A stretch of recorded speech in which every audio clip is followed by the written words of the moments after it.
The town of Willow Springs has a rich history in Southern California, despite being located way out in the high deserts. A lot of that can be attributed to the site of today's Hotlap Challenge, which we are holding at Willow Springs International Motorsports Park. $250 in prizes are on offer for our fastest drivers. So let's head down to one of California's very first racetracks and get locked in for today's challenge.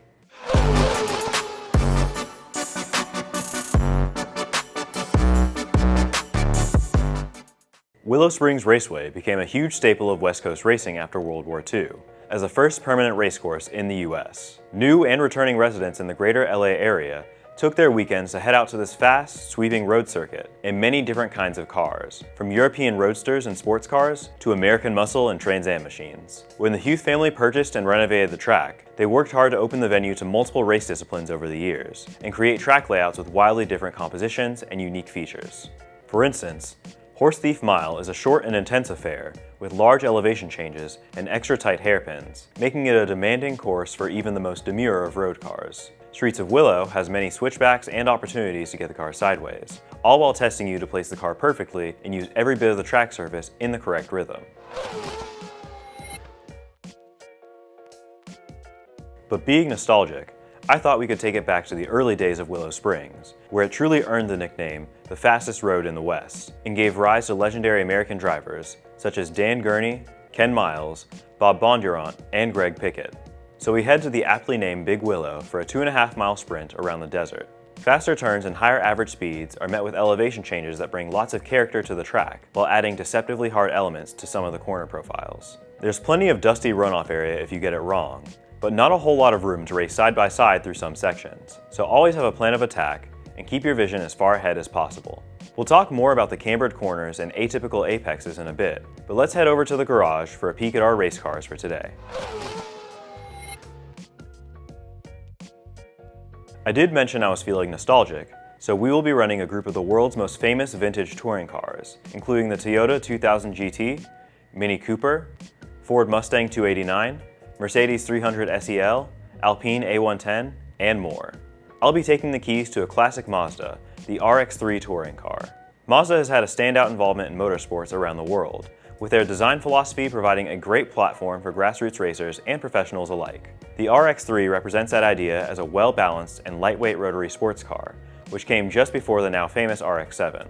And just like this car, many of the vehicles on the grid have some pedigree, from road racing to rallying and beyond, though they all have quite different characteristics and driving styles. Lighter cars like the Mazda will need more attention to keep the car stable on the way into the corner and maximizing the exit to cope with the low power and torque, while others, like the Mercedes, will need lots of early braking and a steady, smooth exit so that the torquey engine can push the car well beyond the top speed of others.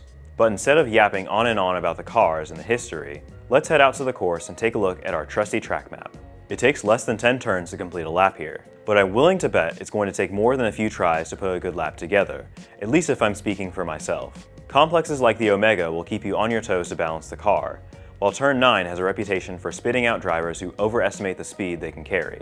It will be a challenge today, so I'm warning you now to be patient and persistent. Heading down to Turn 1. This is a test of commitment on the brakes, with no marker boards present for braking.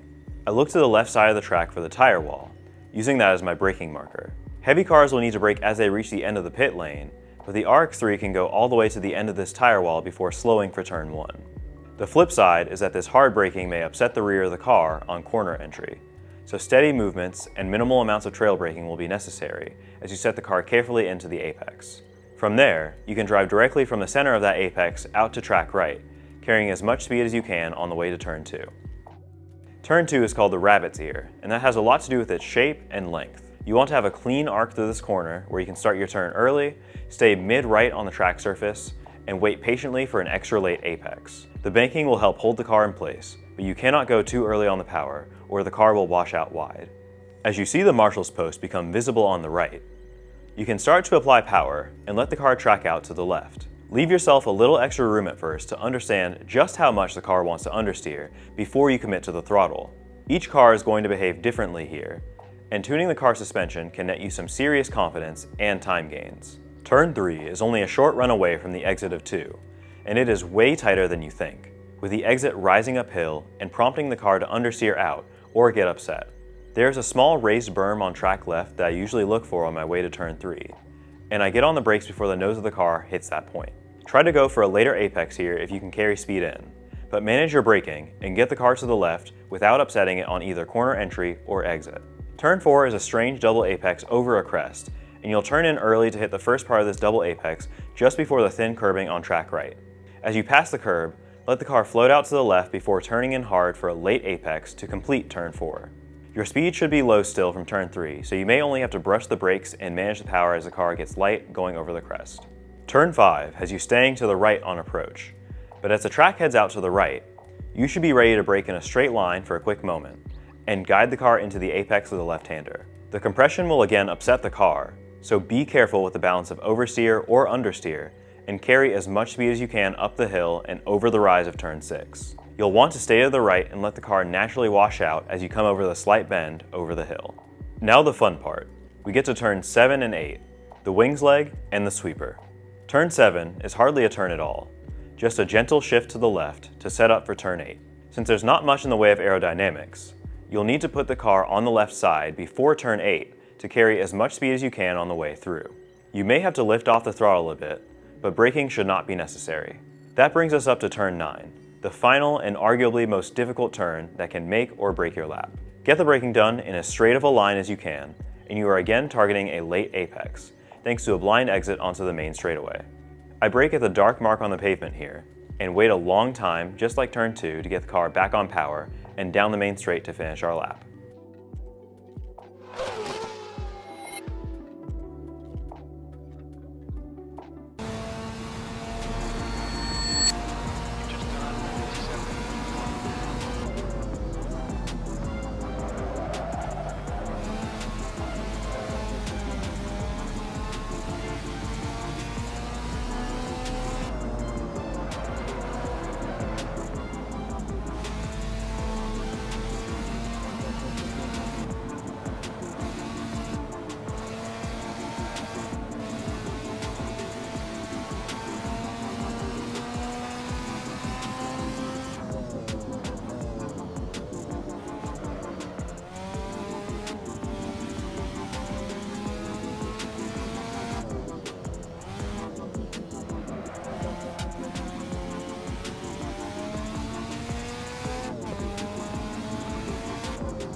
You'll have to muscle these cars around a bit more than your standard GT or Formula car, but you'll also have more opportunities to exceed the limit of grip without completely losing it.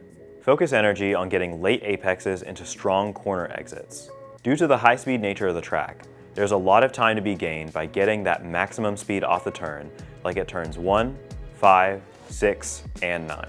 Using the round wheel rim available also makes it easier to manage any oversteer moments as opposed to the GT style rim, with a larger diameter and more consistent radius for the wheel to rotate through. This makes catching slides that little bit more easy. The final thing is getting around the elevation changes from turns 3 to 6. The car's natural balance will get upset based on how you drive into those turns, wanting to understeer uphill through 3 and 4 and oversteer as you crest 5 and run down to turn 6. Careful throttle application and knowing how much steering lock to use without understeering are going to be the best ways to fight those tendencies in these cars. I expect the top times to be in the 1 minute 35 region, and I managed a lap time of 1:36.5. Remember, there's $150 worth of voucher codes available for our winner, $75 available for second place, and $25 to round out our podium in third. If you think you've got the skills to pay the bills, come in and put down your lap time to be the fastest sim racer in the West. Register your account today at drivesims.com to book your next session.